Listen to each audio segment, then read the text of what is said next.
Have you ever been hit with a question that made your brain go into full alert mode? Something about it just felt off. They're grinning, but deep down your instincts are screaming, "Get out now." That's not just a gut feeling, that's your survival response kicking in, because you've just encountered a master deceiver. Not your average fibber, but someone skilled at bending reality so much you start questioning your own sanity. And here's the twist, they don't always deceive with statements. Sometimes they manipulate using questions, seemingly harmless ones. But beneath the surface, those questions are traps, mental landmines designed to confuse, disarm, and control. In today's video, we're going to dismantle 5 of the most cunning, underhanded, and psychologically twisted questions that manipulative people use to mess with your head.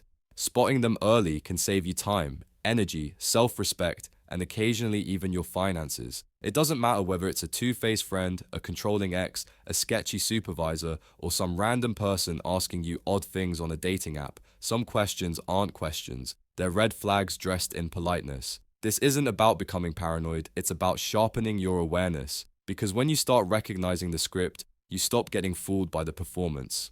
Oh, and as always, I'll highlight my favorite comment from the last video at the end, so hang tight to see if yours made it in. Here's what we're diving into today. The exact types of questions manipulators throw at you to flip the dynamic. Why these questions seem innocent on the surface, but are actually psychological weapons. How to spot them instantly, no psychology degree or sixth sense required. And most importantly, how to shut them down with clarity and confidence. By the end of this video, you'll be able to sit across from someone, hear them ask a seemingly simple question, and immediately know, this person's playing a game. So grab your mental shield, we're entering the emotional battlefield where manipulative people thrive. Let's begin with the first clue. Manipulators don't defend themselves, they flip the script and put you on trial. Let's dive into the 5 questions they ask. Question 1. Why are you overreacting? Oh really? Am I overreacting for pointing out your dishonesty? This is one of the oldest tricks in the book. You catch someone doing something shady, maybe gossiping behind your back, maybe telling a flat-out lie, and instead of taking responsibility, they flip the script with this emotionally manipulative line. Why are you being so sensitive? This isn't a genuine question, it's a psychological tactic. They're not denying the wrong, they're trying to paint you as the issue. It's a sneaky form of emotional baiting, meant to shift the focus away from their behavior and onto your reaction. The moment you start defending how you feel rather than confronting what they did, the game is already rigged in their favor. You've stepped into the manipulator's arena. They'll say things like, "You just misunderstood," when in reality, you saw everything clearly. This tactic is designed to undermine your emotions and dodge accountability. It's not about reducing conflict, it's about rewriting the narrative to make you look unstable and them appear innocent. Stay grounded, recognize the tactic, and don't let them turn your truth into their illusion. Question 2. Do you not have faith in me? This one's an emotional bomb. Manipulators love to use it because it completely flips the focus, like a twisted reverse card. You've just discovered something suspicious. Maybe they've been secretive. Maybe some details just don't line up. And instead of offering a real explanation, they throw out this loaded line.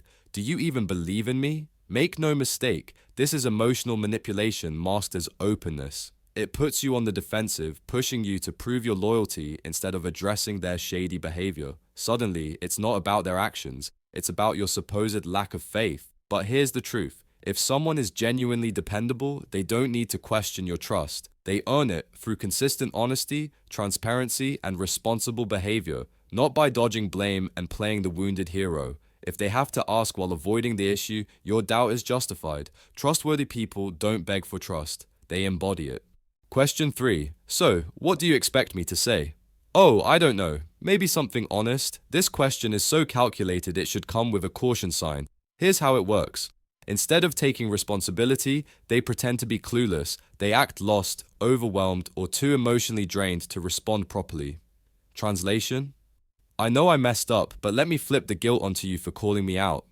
It's emotional deflection disguised as confusion. It's the grown-up version of a tantrum. Hands in the air, dramatic sigh, total shutdown. Let's be real. If someone betrays you or lies and their go-to response is, "What do you want from me?" they're not owning anything. They're just trying to dodge accountability. What they really want is for you to tell them what to say so they can mimic regret, check the apology box, and move forward without ever confronting the damage they caused. That's not remorse. That's rehearsed escape.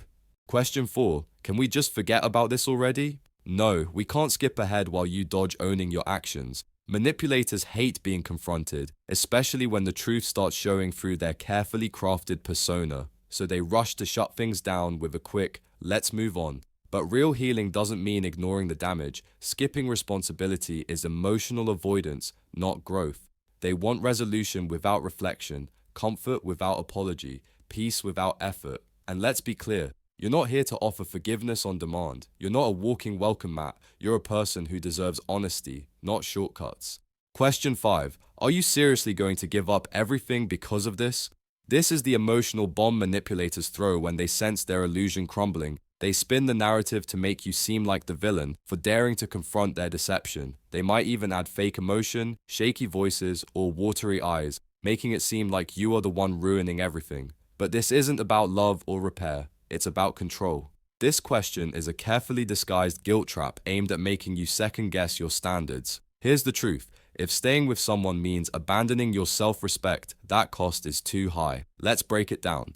Manipulators don't ask questions to understand, they ask to steer the story. They're not searching for resolution, they're reaching for control. They don't want honesty, they want authority over how you see reality. But you've outgrown the performance. Once you know the tactics, you stop being the manipulated and start being the one who sees through the script. You call out the games, remove the pretenders, and guard your peace like the priceless thing it is, because it truly is. So next time someone tries to mess with your head by saying, "Don't you trust me?" stare them straight in the eye and reply, "Trust? I don't even trust the labels on bottled water." And they think they have a shot? By the way, this channel is for people who aren't fooled by mind games. If that's you, hit that subscribe button and let's expose some manipulators together. Today's featured comment goes to this user who said, "Stop bruising my feelings, I can't handle too much honesty." Well, since brutal honesty isn't your thing today, I'll keep it soft. You're amazing. But tomorrow, I'm bringing the truth, unfiltered.